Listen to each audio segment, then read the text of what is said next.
Assalamualaikum warahmatullahi wabarakatuh. We respect the committee and conference participants. Thank you for the opportunity. We will present the result of our research entitled Role of Corporate Social Responsibility in Reducing Farmers' Poverty, a case study in Eastern Kalimantan, Indonesia. The research team consists of Imam Suhadi, Irham, Jangkung Hadi Mulyo, and Jamhari. This paper consists of introduction, method, result, and discussion, conclusion, and remarks. Introduction. The implementation of CSR activities in Indonesia has a strong legal standing since the Indonesian Parliament passed Law 40/2007. The implementation of CSR is in line with the goal of sustainable agricultural development, namely improving the welfare of the rural population. So CSR programs can be collaborated with agricultural development programs to reduce the poverty level of farmers. The study aims to 1.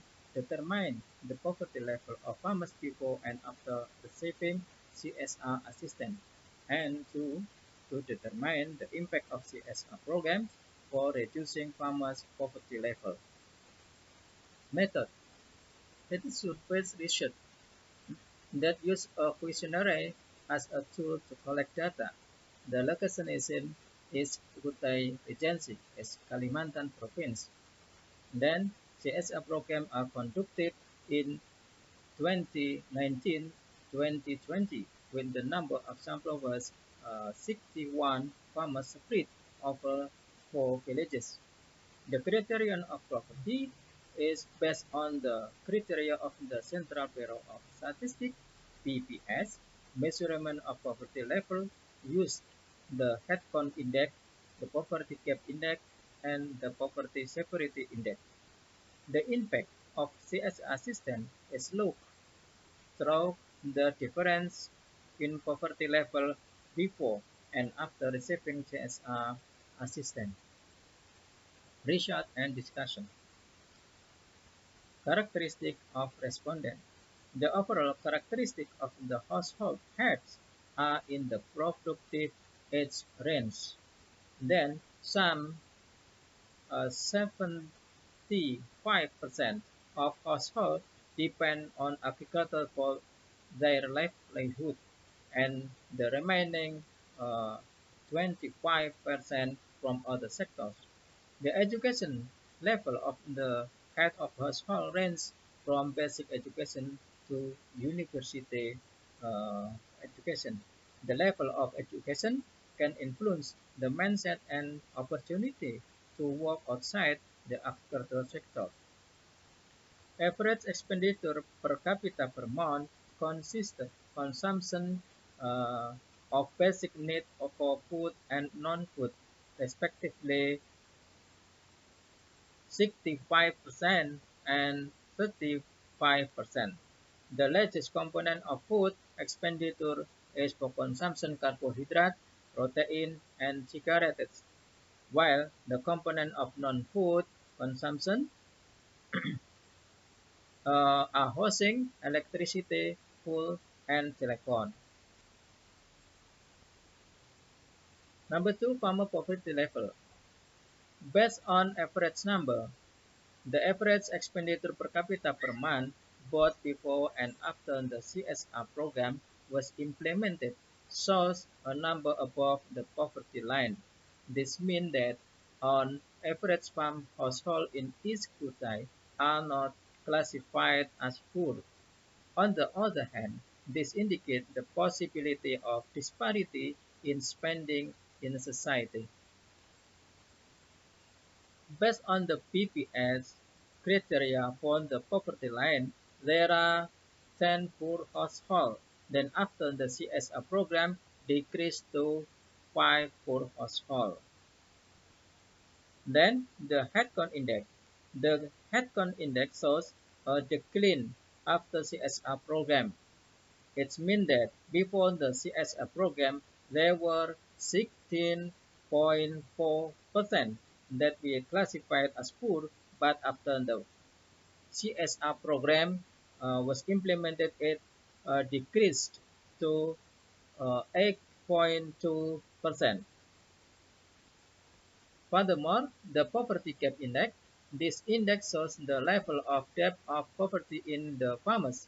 The higher the index value, the average expenditure per capita per month is farther than the poverty line.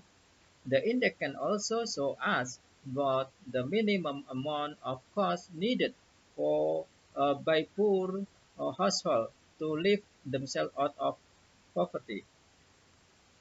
The Poverty Severity Index. This index indicates that the level of poverty that occurs is not severe, even though there are differences in poverty level between households. Furthermore, the decrease of the index shows that the implementation of CSR program can reduce in can reduce the inequality among poor households, so that the distribution of household expenditure among them is relatively more even compared to conditions before. Impact of CSR on farmers' poverty level. Graphical comparison. The graph above illustrates that in average expenditure, farm households as a whole are above the poverty line, both before and after CSR program.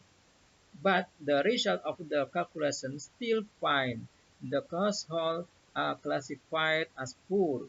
It shows that there is an equality in the distribution of household income and the expenditure.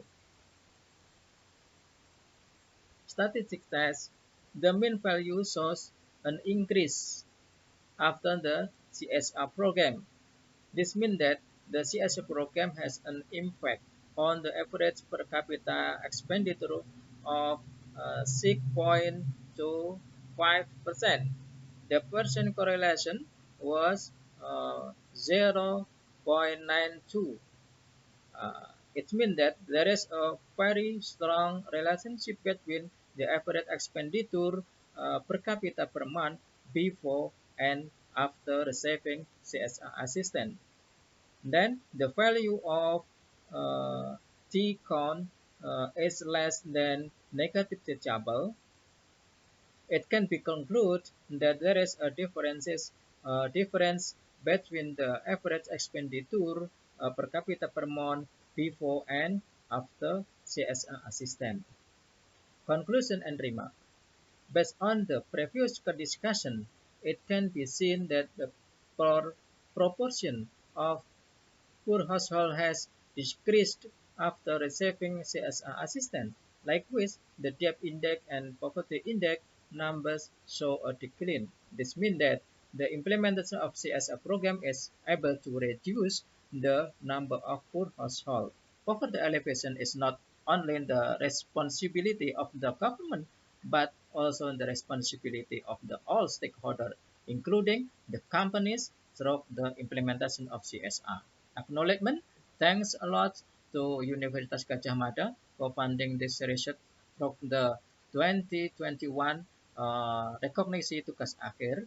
This research is part of the dissertation entitled Acceptability of Agricultural CSR program and its role in poverty reduction, reducing vulnerability, and increasing resilience to disruption of farmers in East Kalimantan at the doctoral Department of Agricultural Sciences, UGM Yogyakarta, Indonesia. Thank you.